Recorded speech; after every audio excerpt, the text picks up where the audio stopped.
जैसे ही कोरोना के केस बढ़ते हैं आपके विज्ञापन बढ़ जाते हैं। बेड्स की बात हुई, केस बढ़ गए। ठीक होने की बात होती है तो आप कहते हो मीडिया दिखाती नहीं है।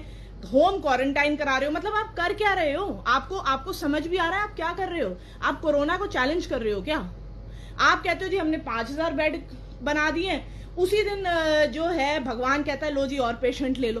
तो आप किस किस को चैलेंज करोगे? भाई साहब अपने कर्म सुधारो। अब आप बहुत होगी आपकी ढकोसलेबाजी, बहुत ठग लिया आपने दिल्ली वालों को। क्या समझते हो आप कि दिल्ली वाले बेवकूफ हैं, उन्हें कुछ समझ नहीं आता?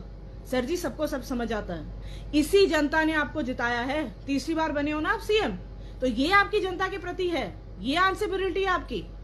औरों पे उंगलियां उठाने में तो आप बड़ी जल्दी आ जाते हो। इसलिए भाई साहब मेरा आपसे निवेदन है, और जनता की तरफ से भी, एटलीस्ट मेरे क्षेत्र की जनता की तरफ से, कि पानी दो, बिजली दो, बिल माफ करो, स्कूल की फीस माफ करो। अब तो सुनने में आया कि स्कूल भी खुलने वाले हैं शायद जुलाई में। सिर्फ फीस लेने के चक्कर में 1 हफ्ता खुलेंगे, कहेंगे जी हमसे नहीं हो रहा, बच्चों को खतरा है, 1 हफ्ते के मारे आपको फीस देनी पड़ेगी 3 महीने की, 6 महीने की। तो भाई साहब इतनी दिल्ली की जनता बेवकूफ नहीं। हम समझ रहे हैं कि आपको जिता दिया तो कुछ हद तक तो हम लोग हैं, थोड़े से दिमाग से शायद हम कम हैं, लेकिन इतने कम नहीं है जो आपके ढकोसले नहीं समझेंगे भाई साहब। इसलिए please sir, you are the CM of Delhi and Delhi is the capital of India. Is this your answerability towards the people? This is what you are giving us for the vote that we gave you? You need to think back sir. खर्चा काटना है ना तो अपने MLA का काटो, विज्ञापनों का काटो, झूठे प्रचार का काटो, और उसको लगाओ सही जगह पे। केंद्र से पैसा तो आपको मिल ही जाएगा, वो तो आपको देना ही पड़ेगा ना। जब आप केंद्र के नीचे हो तो देना ही पड़ेगा। पर याद करो, आप तो स्टेटहुड की बातें कर रहे थे। आप तो प्रशासन के, जो केंद्र के हर प्रशासन के ऊपर आप सवाल उठाते हो। आप तो पुलिस वालों से भी कंपीट नहीं कर पाए भाई साहब। पुलिस ने चाहे कैसे भी कर्म करे होंगे, लेकिन जो सेवा उन्होंने कोरोना काल में करी है, मैं कहती हूं कि भगवान के बाद डॉक्टर जरूर होंगे, लेकिन अगर पुलिस अपनी ड्यूटी पे सक्षम नहीं होती तो वो नहीं होता। आपने क्या किया भाई साहब? आपकी शक्ल नहीं दिखी, आपके किसी एमएलए की शक्ल नहीं दिखी, सिर्फ झूठ झूठ और झूठ, सिर्फ झूठा प्रचार।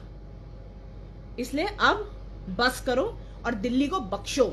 हो सके तो रिजाइन कर दो अपनी पोस्ट से, और नहीं कर सकते ना तो पैसा सही जगह लगाओ।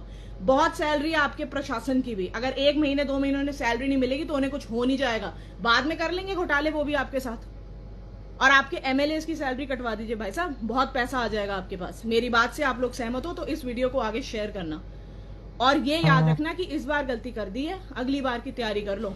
अब तो इन्होंने, वो लोग तो प्रवासी के नाम पे निकाल दिए दिल्ली से जिन्होंने इनको जिताया था।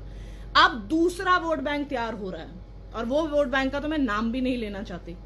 इसलिए मेरे दिल्ली वासियों से हाथ जोड़ के निवेदन है कि मेरे वीडियोस को पब्लिसिटी स्टंट ना समझें। हमारे पास कुछ बातें आती हैं, फैक्ट्स आते हैं तो हम यहाँ बोलते हैं, हम भी पागल नहीं हैं। इसलिए मेरा आप सबसे ये रिक्वेस्ट है, अपना ध्यान रखें, बिना मास्क के घर से बाहर ना निकलें, कम से कम घर से बाहर निकलें सिर्फ जरूरत पड़ने पे। हाँ मैं जानती हूँ मुश्किल घड़ी है और लोगों को काम करने की जरूरत है, लेकिन आपका परिवार आपसे ज्यादा प्यार करता है।